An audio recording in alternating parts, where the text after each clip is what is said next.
સુરત શહેરમાં શાંતિ, સલામતી અને કાયદો વ્યવસ્થા જાળવી રાખવા માટે સુરત પોલીસ અને ક્રાઇમ બ્રાન્ચ દ્વારા મેગા કોમ્બિંગ અને ચેકિંગ ડ્રાઇવ હાથ ધરવામાં આવી હતી.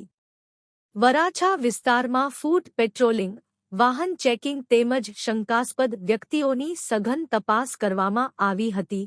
બીજી તરફ ક્રાઇમ બ્રાન્ચ દ્વારા ડિંડોલી વિસ્તારમાં વિશેષ કોમ્બિંગ હાથ ધરાયું હતું, જેમાં ક્રાઇમ બ્રાન્ચના ડીસીપી ભાવેશ રોજિયા ખુદ મેદાનમાં ઉતરી કામગીરીનું નિરીક્ષણ કર્યું હતું. આ ઉપરાંત ઝોન 5 અંતર્ગત રાંદેર અને અમરોલી વિસ્તારમાં પણ પોલીસ દ્વારા કોમ્બિંગ હાથ ધરાયું હતું. દરમિયાન વિવિધ વિસ્તારોમાં પૂછપરછ અને અંગઝડતી કરવામાં આવી હતી અને અંદાજે 85 જેટલા લોકો સામે કાર્યવાહી કરવામાં આવી હોવાનું સામે આવ્યું છે.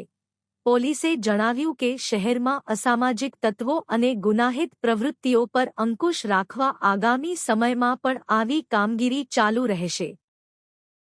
સુરત શહેરમાં કાયદા અને વ્યવસ્થાની પરિસ્થિતિ સુચારુ રૂપે જળવાઈ રહે તે માટે સુરત શહેરના માનનીય police commissioner Shri Anupamsinh Gehlot sir દ્વારા તમામ પોલીસ સ્ટેશનને સૂચનાઓ આપવામાં આવેલ છે અને તેમના માર્ગદર્શન હેઠળ આજરોજ ઝોન 5 વિસ્તારમાં આવેલ રાંદેર અને અમરોલી પોલીસ સ્ટેશનમાં એકી સાથે કોમ્બિંગનું આયોજન હાથ ધરવામાં આવેલ, જેમાં ઝોન 5 વિસ્તારના તમામ પોલીસ સ્ટેશનના અધિકારી અને કર્મચારીઓની વિવિધ ટીમો દ્વારા અલગ અલગ સ્થળે એકી સાથે કોમ્બિંગની કાર્યવાહી હાથ ધરવામાં આવેલી, જેમાં 30થી વધુ જીપી એક્ટ 135 હેઠળ કેસો કરવામાં આવેલ છે.